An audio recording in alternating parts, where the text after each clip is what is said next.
Those against sin, eh? The eyes have it. Steady from the advent with crystal clear vision. We started off as a news online portal. We subsequently evolved into a magazine and now on your radio. We do not only bear the name Media House. We practice with the best ethos of our professional calling, presenting facts with objectivity. We are committed and resolute. We are Hallowmace. We are the standard bearers. It's Hallowmace on radio, dedicated to promotion of legislature, democracy, and good governance. It's hot, interactive, educating, engaging, and entertaining. Hallowmace on radio, Thursdays, 10 a.m. on Armed Forces Radio, 107.7 FM. Hallowmace on radio. Parliament. To the people. To the people. 107.7 FM, the authentic voice of the Nigerian military. This beautiful Thursday morning, you're listening to Hallowmace. It is a program airing every Thursday from 10 a.m. till 11 a.m. A program specifically designed to promote good governance, deepen democratic values, and legislative effectiveness in Nigeria and beyond. We have in the building Mr. Stephen Okwori, is a security consultant. Together we're focusing on security challenges and way forward. Mr. Stephen, let's look at immediate solution to security challenges in Nigeria. Before the exit of former President Buhari, the number of terror attacks reduced to by 120, where we had about 384 deaths. So you see that in the area of terror, there was a drastic decrease. But when you begin to look at it in the area of kidnapping, especially kidnapping for ransom, you see that there's a drastic increase in the kidnapping activity. You mean increase? Drastic increase. Okay. Yes. I have the records and I have the figures. You agree with me that there's a drastic increase in the area of kidnapping in Nigeria. In the last 3 years, over 7 billion was taken away by kidnappers from Nigerians in terms of resources. Over 7 billion. From 2021 to 2022, about 650 million was paid as ransom. From 2022 to 2023, about 302 million was paid. And these are just reported cases. We have the cases that are unreported, you know. And the train attack, the Abuja-Kaduna train attack, that terrorists adopted to about 62 of the 65 passengers. Do you know how much? Over 6 billion was alleged to have been paid as ransom. Somebody was paying 100 million naira. So, in the area of kidnapping, you agree with me that it has increased. And you know why? Because of the firepower the military is giving to the terrorists. They are now trying to go into another kind of crime. Are you saying the same people perpetrating the act of terrorism are still the same operating kidnapping? Some of them. Okay. Some of them are the train. They are terrorists that were arrested, that were standing trial before the judiciary, that were in Kuje prison. You can recall that the jailbreak, after the jailbreak, one of them went to join the ones that held the train. Yes, he went and he wore a camouflage and was bragging on the video that he has escaped from the jail, Kuje jail, and here he is now. He should see who wants to come and pick him from here. So you discover that some of these terrorists now left the line of terror into kidnapping, you know, because of the firepower the military were giving them. The terrorists. Yes. So, and even armed robbers, you discover that even robbery has also decreased, you know, and armed robbers now went into kidnapping. Do you know why? Because it's a crime that in the blink of an eye, a penniless individual becomes a millionaire. Somebody pays 100 million as ransom. From not having a kobo, you get a 100 million naira. You know, so it's a lucrative venture for them. You're giving statistics. It's a business, but though on the illegal side. Yes, sure, and it should not be encouraged. Yes, from the statistical analysis you gave between terrorism and kidnapping, you are a security consultant. What are some of these portals put together to be able to give these assessments and how real it is? Now, you are talking to a researcher. Yes, okay. Yes. So you are just telling me now. Yes, I'm a researcher. Okay. And I have colleagues that are also researchers. You know, we have consulting firms where we try to see how to derive our data. You know, a professional colleague like myself, Kabiru Adamu, also has done one or two research in the area of trying to find out number of kidnapping activities, number of persons that paid ransom and the likes. And my PhD thesis, I focused on kidnapping for ransom. So it gave me opportunity to even kidnapping for ransom. Yes. And it also gave me the opportunity to meet victims. And it will shock you that I also met some alleged kidnappers that were arrested by the police in the course of my research work. So I have some knowledgeable information, in regards to kidnapping in Nigeria. Okay, from all these researches carried out, and what were some of the solutions, maybe in order to deprogram or to discourage the money transaction or to track a ransom that have been paid and who it was paid for from all this analysis? Now, it's unfortunate that we are in a country where we have certain policies and the policies seems not to be yielding results. Now, there's this NIM SIM policy. Okay, NIM. Yes, NIM, and there's this NIM SIM policy that you must have to link your SIM with your NIN number. That in the event, the whole idea is to see that when kidnappers negotiate ransom with victims' family, they will be able to be tracked. But are we seeing results in that regard? The former Minister of Communication came on air to say that the operatives in the security agencies are not utilizing the policy. So, who do we blame in that regard? Is it the policy or the operatives? Now, if we have such a policy in place, why are we not making use of it? Why is it not working? Are people held accountable for not making it to work? Are people benefiting from the ransom payment? These are the questions we need to ask. Are the sponsors of kidnapping activities, are they the ones trying to see that they frustrate the NIM-SIM policy from working? These are questions.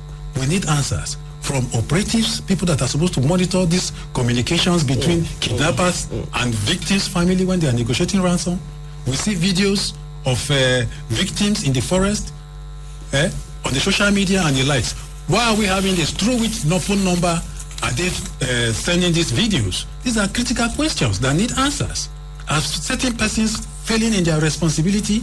Is it negligence of duty on some parts of Nigerians that are saddled the responsibilities of monitoring such to see that the such policy works?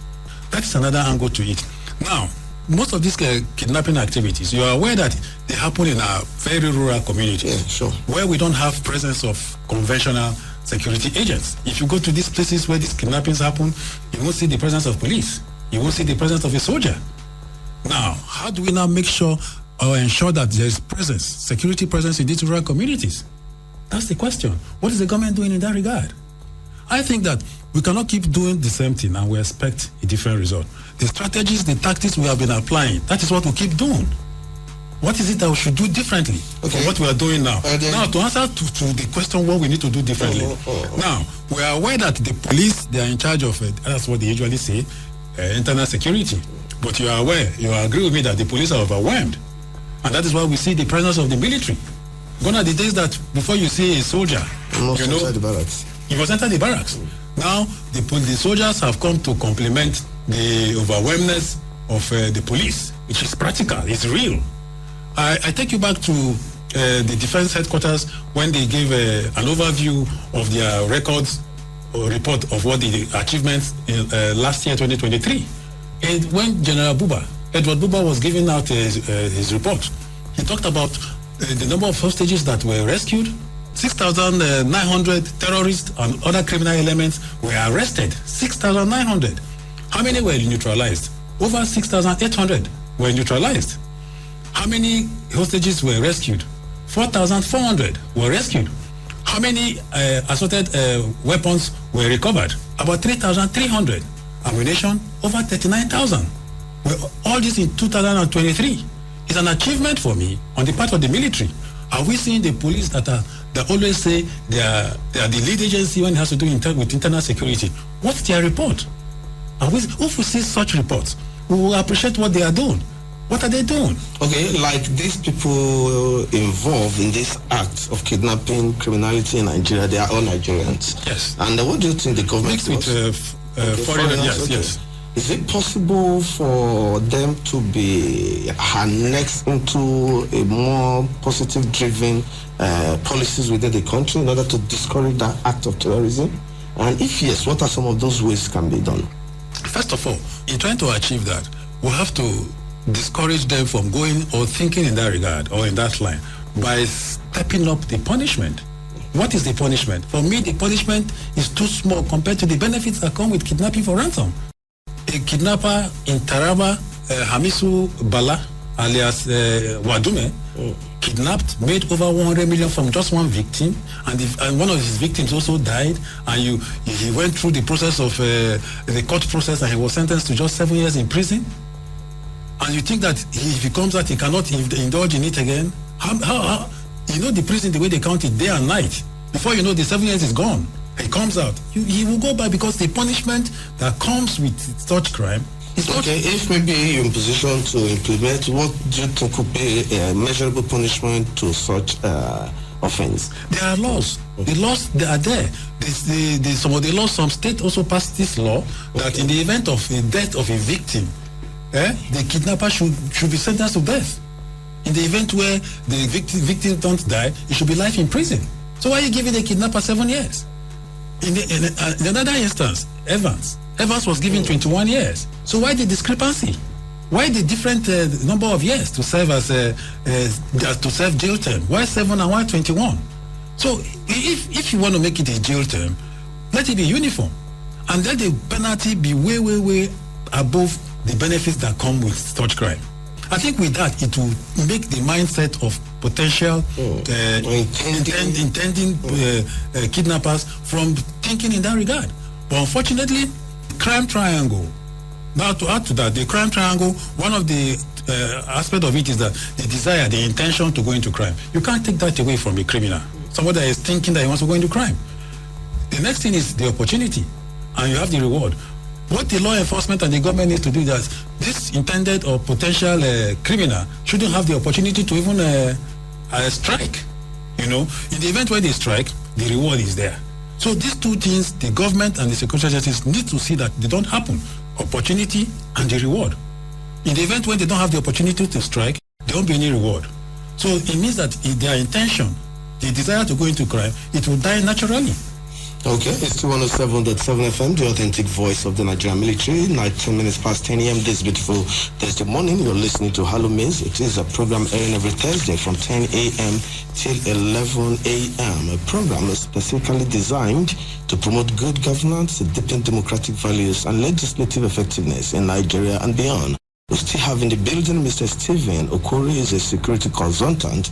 Together we're focusing on security challenges and way forward. So let's look into the major areas where this kidnapping is commonly practiced in Nigeria. Yes. You know, if you look at the way kidnapping is going, if you look at the history of it, especially for ransom, it started from the south region. Initially, the militants' idea is to see how to kidnap foreign workers, expatriates and the likes, and see how to draw government's attention to those environmental hazards and neglect. Exactly.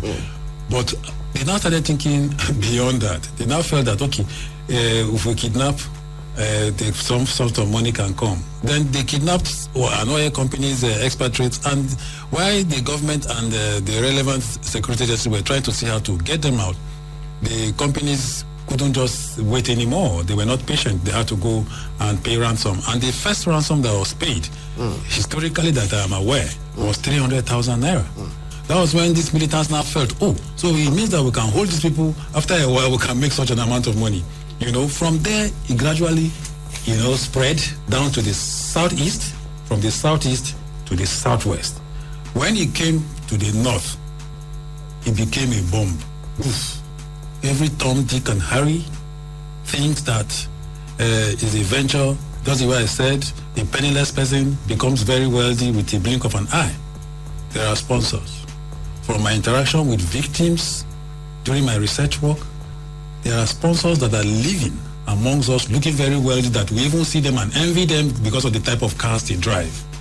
A victim told me while they were in the forest, somebody came and they asked all of them to lie down. They were lying down facing the ground. You could only see the person's leg, the person's foot. Come and see, they said the foot was looking very fresh, in a palm sandals. Of course, if you see an expensive palm sandal, something like that. And the perfume that came with the person while they were there, or something else, you will know that this is somebody that is enjoying himself somewhere. So the person came and gave instructions and left. During my interaction too with kidnappers, some of them, they told me they heard that they collected 30 million, 20 million. How much? I asked, how much got to you? They said 200,000, 300,000. So where does the bulk money go? I will see in this country where people pay 100 million, like the case of the Buhari girls that were kidnapped 2 weeks ago that were released last week. 100 million was paid. Where is this money going to? And when you see these foot soldiers that come to the road or go to people's houses and kidnap them, you will see how wretched they look. So this bulk of money, where does it go? It goes to somewhere. And that is why we need a whole lot to see that we nip in the bud these kidnapping activities, because that is what is trending now. How do we do that? We must have to have the political will. And I know that some military and soldiers, police, are complicit. Their hands are involved in these things that we are talking about. I made bold to say that. I heard from the defense spokesperson's report for 2023 that they were able to arrest some soldiers that collude with these criminal elements. In Akwa Ibom State, as I speak to you, 2 police officers have been sentenced to death by the Akwa Ibom State Police High Court to death by hanging. They were involved in kidnapping activities. In Port Harcourt, 4 policemen are in detention as I speak. They masterminded a kidnapping of a hotel staff asking for 1 million naira. We see where police people, victims say that police ask them to pay ransom. And these whole stories, the beauty about it is that the hierarchy of the security agencies are trying their best to see how to fish out these bad eggs that are within their system. Okay, from this kidnapping acts within the country, and what are some of the black spots? Maybe security can tilt their light of security towards, or maybe Nigerians or individuals should be careful within that environment. I should limit my discussion within the FCT or Nigeria at large. Nigeria at large. Black spots. The black spots are everywhere. On our highways, it's on record that we have about 133 highways. 133 highways that have been blacklisted as hotspots where kidnappers operate. Abuja, Lokoja, Abuja, Kaduna. When you go towards the north, up, everywhere they kidnap. They even go, when they target you, they go to your houses in Kurudu, behind the barracks behind the army post house in there. These guys are daredevils. They don't care. Anywhere they can go in and see how to strike. Do you know why? Because they are not caught, they are not prosecuted, and it emboldens them. Something you go in, let me tell you, the risk when you want to kidnap is far, very low compared to the benefits. The ones that they went to kidnap the army barracks in Kurudu, they have collected about 30 million. So, and they were not caught. They were not even confronted in any way to say, okay, let us see how to suppress them, or, nothing like that. What do you expect? Tomorrow they will still come out and do the same thing. Okay, like the policy of the federal government to see how security gadget installation being produced within Abuja, Kaduna for security surveillance system. How do you think such policy or idea can be able to reduce this act? Like the CCTV cameras and the federal government planning for Abuja, Kaduna Road. I saw the news and I was wondering how it can work. Okay, you saw the news too? Yes, I saw it. But I'm thinking of how it will work, because I think that anything that has to do with CCTV must have some sort of light. Either electric light or solar or daylight. Now, when these guys come operate on the highway, for instance, and you go take the video of, and you go and you see that the surroundings is not too blackout. How do you now begin to analyze? So for me, I don't see positive result in that regard. Okay. Yes. As a security consultant, I don't see any positive result on our highways. But if we say let us install CCTV cameras within the city, in like area 1, these black spots or hot spots where there's possibility of issues like this happening, yes, we can see some level of results. But on our highways, I think they need to convince us, especially me. Okay. Yes. To prove to me. I was thinking maybe you have some element of conviction that you can use to also support the idea. That's why I threw the question before you. No. It's not something that I can rely on completely. Okay, as a professional, moving to developmental technology idea from the Western world in tackling some of these challenges, what are some of these ideas internationally you think can also be imbibed to reduce this to the barest minimum? The civilized world is a different environment entirely.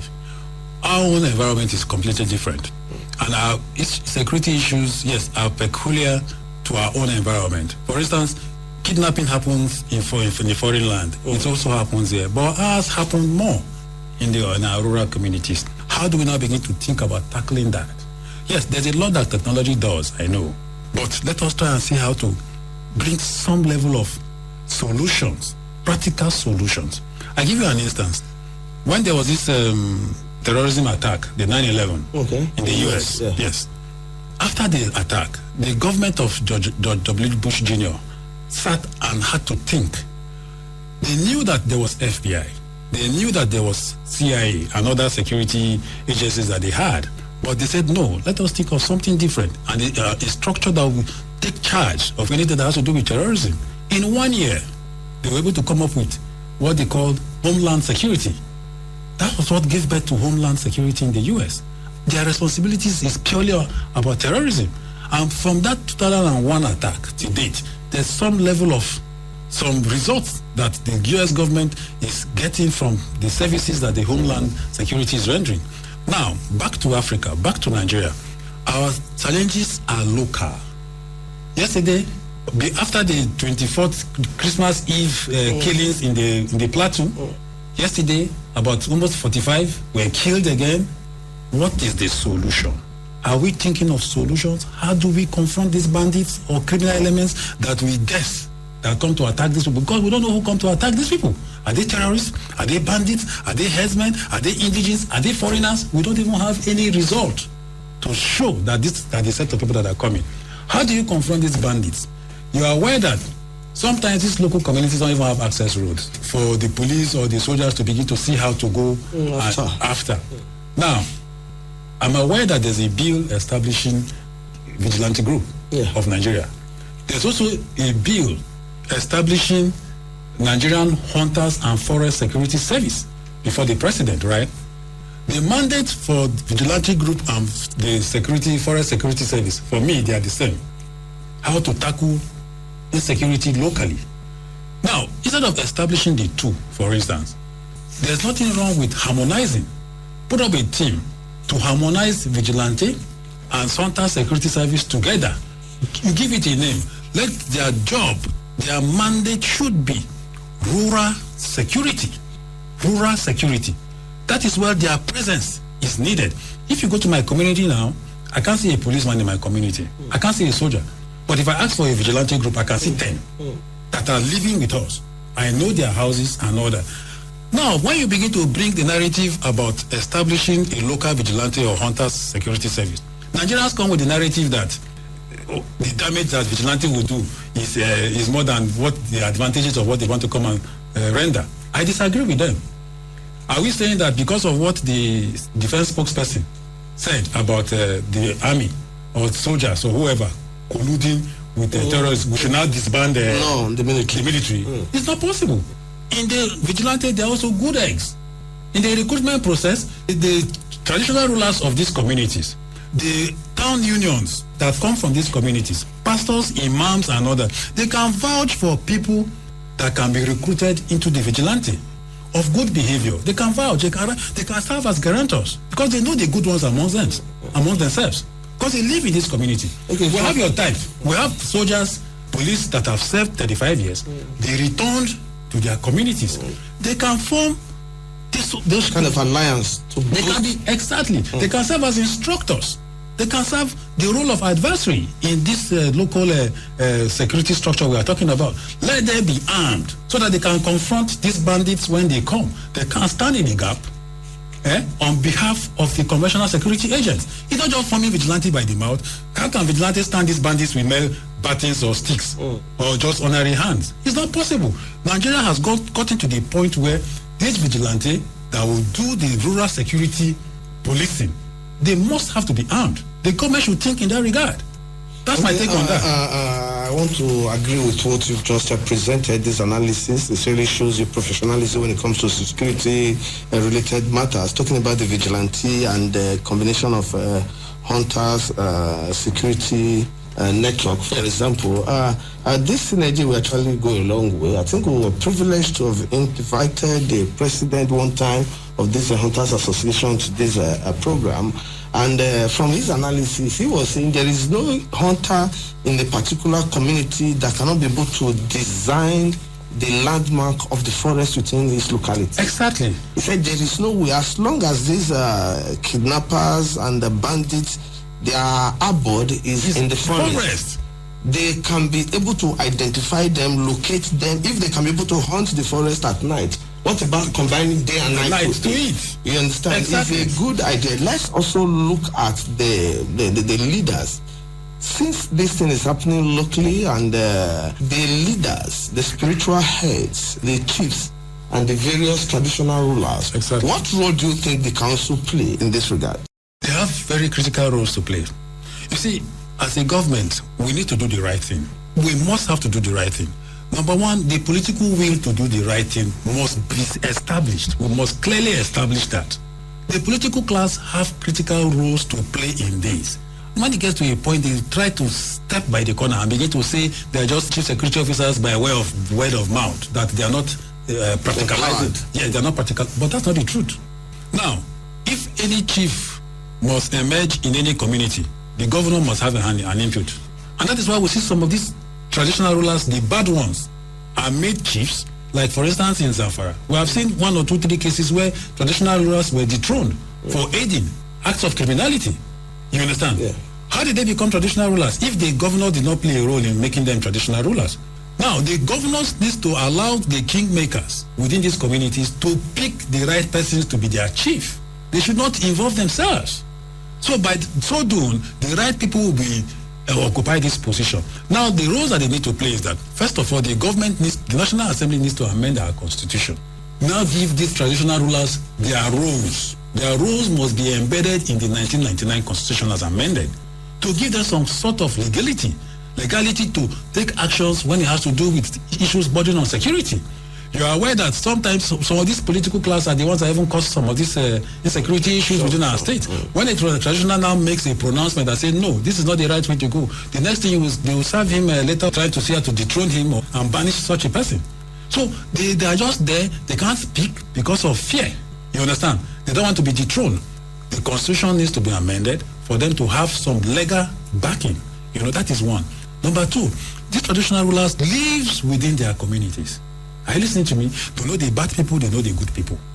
They can now serve as a means of source of information. Imagine that the traditional ruler calling the commissioner of police of a state and say, yes, I see some kinds of persons within my community that I don't understand. Can you deploy some of your officers to come and all that? The commissioner of police will listen to that traditional ruler. Sure. You understand? Now, that's one of the roles that they have.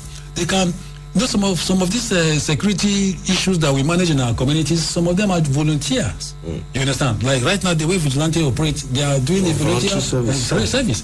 Now, they can call their wealthy sons and daughters from their communities and say, okay, can you please contribute, donate so that we can take care of sons? And, you know, that the traditional has such power, you know, to call his subjects to. And they have the powers to even command these hunters and vigilantes to say, okay, we have an emergency. Can you guys go into this forest and comb? You know, since we are used to the terrain, it's our environment. We've lived here for as long as God knows when we have. He has such powers to call his subjects to take up certain actions, you know. And of course, you know, before now, they are used to resolving conflicts, you know, warring communities that go into conflict. Traditional rulers play these roles. So they have a lot to do. Religious leaders also have a lot to do.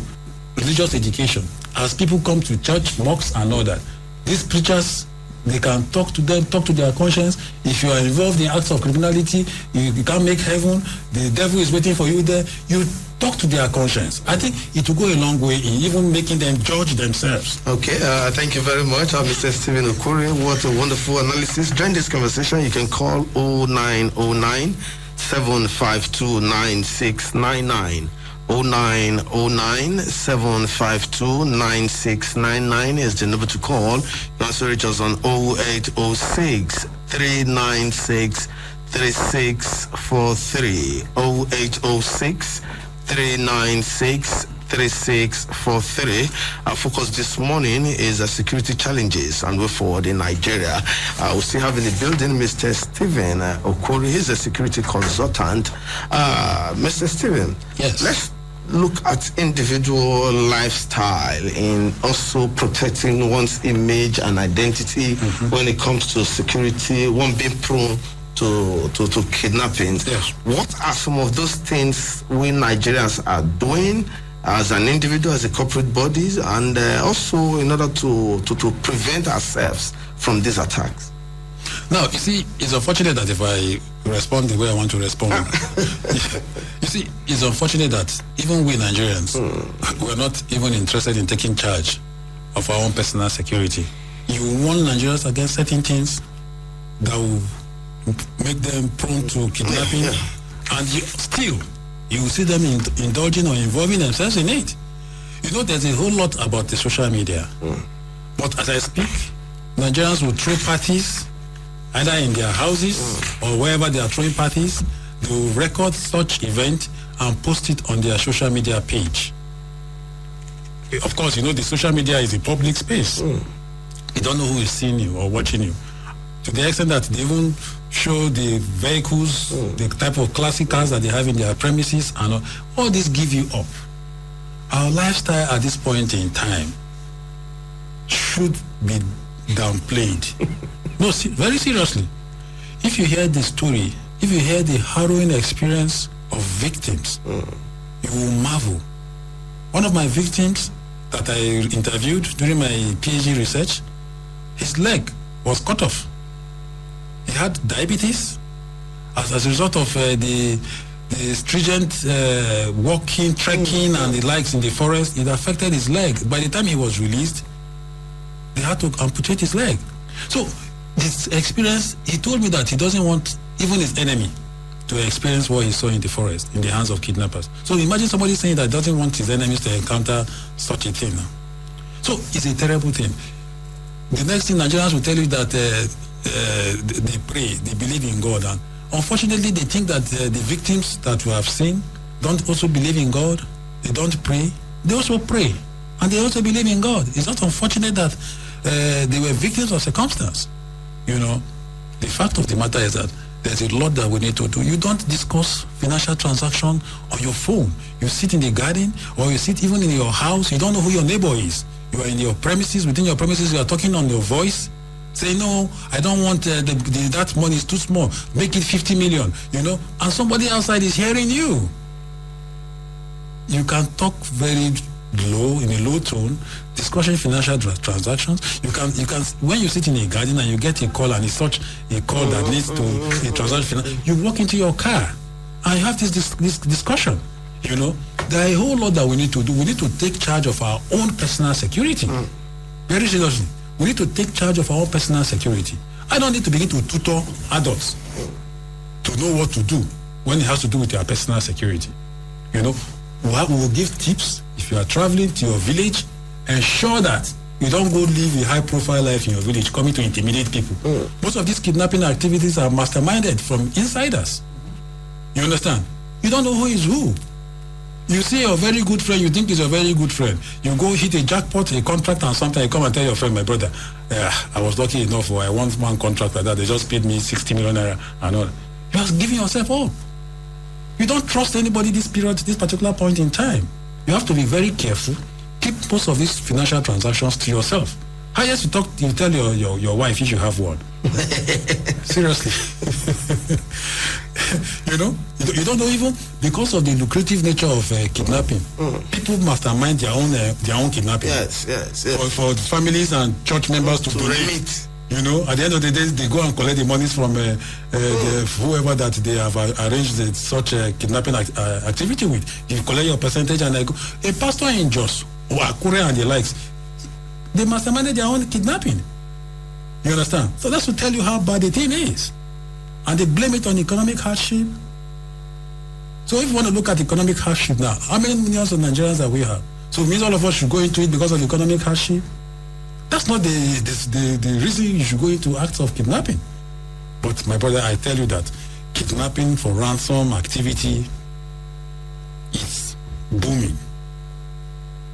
And it's a venture that the government needs to take their time. Yes. Think outside the box, you know.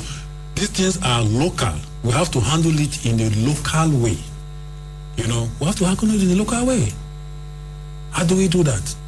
Ensure that you bring this structure. Let them complement the effort of the police.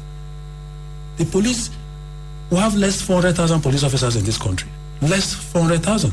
By the time you go, if you go to the National Assembly now, you see a whole lot of them there. You go to the villa, a whole lot of them. Go to all these government agencies and institutions that we have in Abuja, outside Abuja, in other states. You see presence of police. Before you begin to talk of individuals, go to the high court. You see police, justices, police, politicians, police, public servants, police, wealthy individuals, police, banks, police. How many do you have left that will police the remaining 200 million people that are there? And you are aware that the UN recommended ratio is a police to 350 to 400 citizens to police.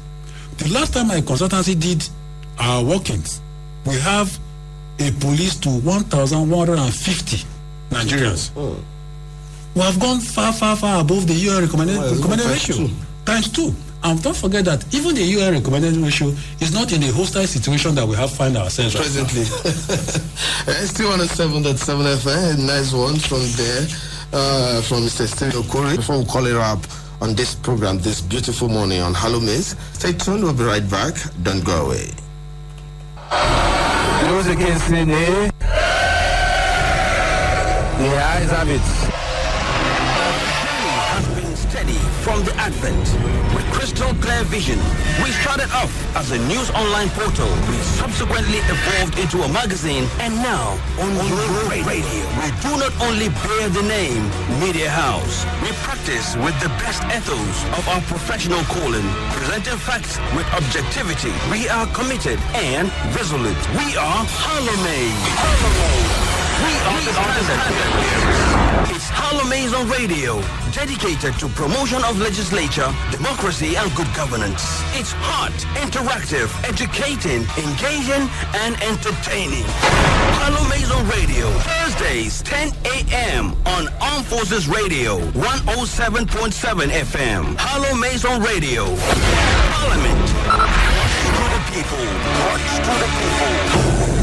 107.7 FM, the authentic voice of the Nigerian military. You're listening to Hallowmace. It's a program airing every Thursday from 10 a.m.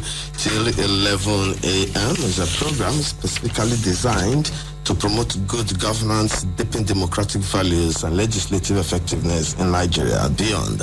Our topic this morning is security challenges and way forward in Nigeria. You can join this conversation by calling 0806 396 3643. 0806 396 3643. You can reach us on 0909 752 9699. 0909 752 9699 as the number to call. We still have Mr. Stephen Okwori in the studio. He's a security consultant. Mr. Stephen, what do you think are the immediate solution, like the various ideas you've given, solution to tackle these challenges and problems? They are not something you can just engage on the immediate. It's something that you need to systematically plan to activate before you carry it out. But looking at immediate solution, I want you to let us know some of the immediate solutions that we can just begin to kickstart. Even as you're listening to us on radio, immediately we'll step out of the studio. But before then, let's pick this call. Hello, good morning. Hello. Good morning. Your name and where you're calling from? My name is Dr. Peter. Okay, Dr. Peter, how are you doing today, sir? Fine. I want to say that your guest is really doing justice to the topic that you are discussing. Thank you very much. Like he has said, that the traditional rulers and the religious leaders need to play more as the first layer of security in any locality, because they deal with the local area. So we should start looking at leading them more in intelligence gathering and building confidence. Once we can do that, then we realize that the pressure on the government security agencies should not be too much. Because credible intelligence should have been gotten on time and it should have been passed to the government security agencies and they will be able to make security on the board. So I think we should encourage giving the traditional institution a role in the constitution like you have said. Thank you very much. Mr. Peter, where are you calling from? I'm calling from Abuja. Okay, nice having you. Thank you very much. Yes, still 107.7 FM. You can see join us by calling 0806 396 3643. 0806 396 3643. Hello, good morning. Hello, good morning, sir. Your name, where are you calling from? Yeah, my name is Moses, calling in Abuja. Mr. Moses, how are you doing today? Please, people are really working for the job. I think people are really well done for the job. Oh, it's a pleasure. The man in the studio. Thank you very much. The man have seen Nigeria, they have seen the problem of Nigeria economic security. And he analyzed it. So the man have seen the Nigeria problem of economic security. He analyzed the way test is and he analyzed the way solutions should become. So the man, in fact, look at their classes. What the second class now. For example, in Christmas Eve, they came out 200 people. And they are jubilating that governor is at home. So they ask for justice and they cry for justice because governor comes for the family. So Nigeria will even value human life. They value protect more than human life. So the way the man talks, I think I'm in a position today. We go down for better position for security to operate well in Nigeria. Okay, that's locality. To tackle local security. So like I said, the traditional ruler, they are the bigger and the city.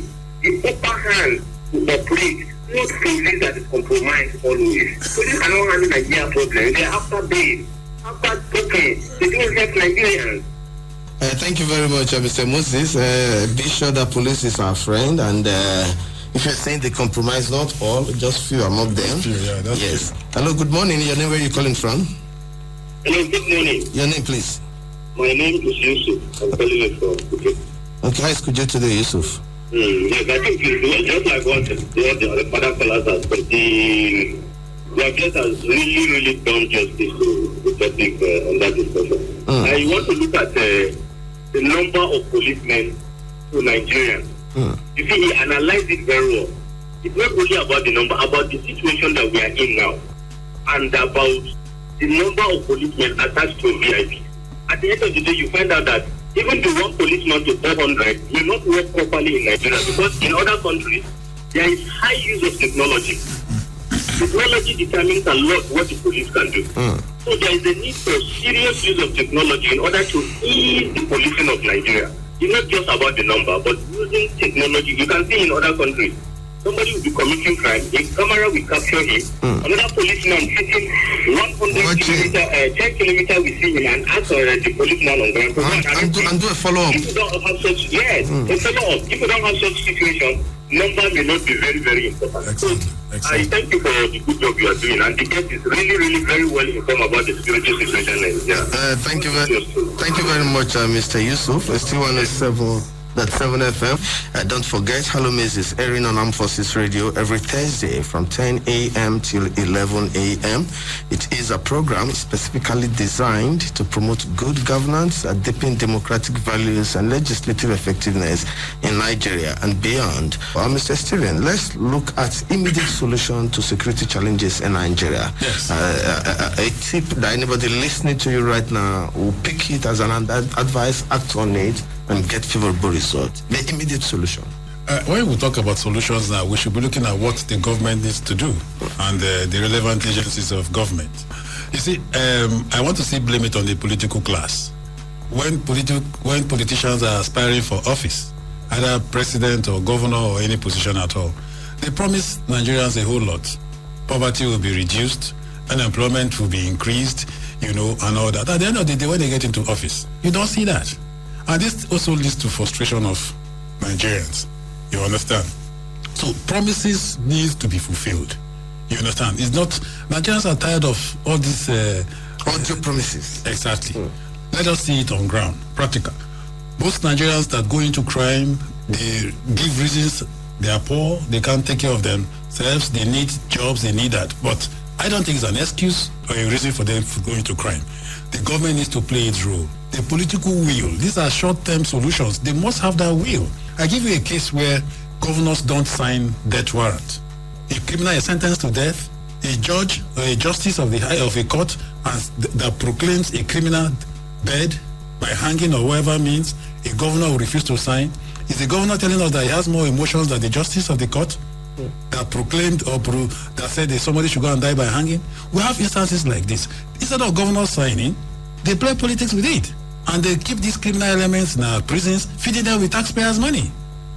All structures that are involved in seeing that insecurity is reduced drastically, they must have to be seen to be playing their roles.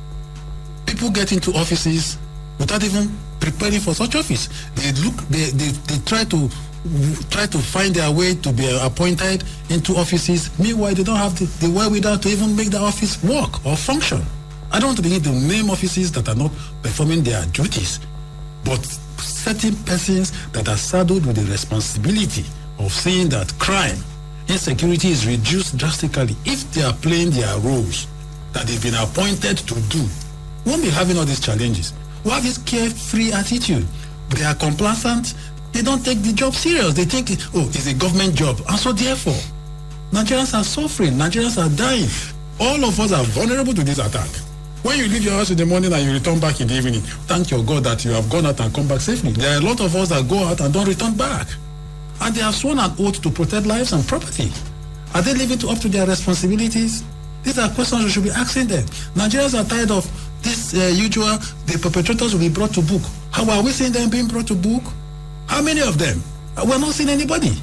So we should see that perpetrators are brought to book. Nigerians are tired of going to console victims.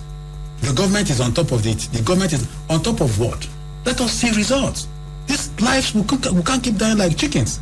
There are short-term solutions. The Ninth Assembly, under the speakership of Femi Gbajabiamila, today he's the chief of staff. He's very close to the president.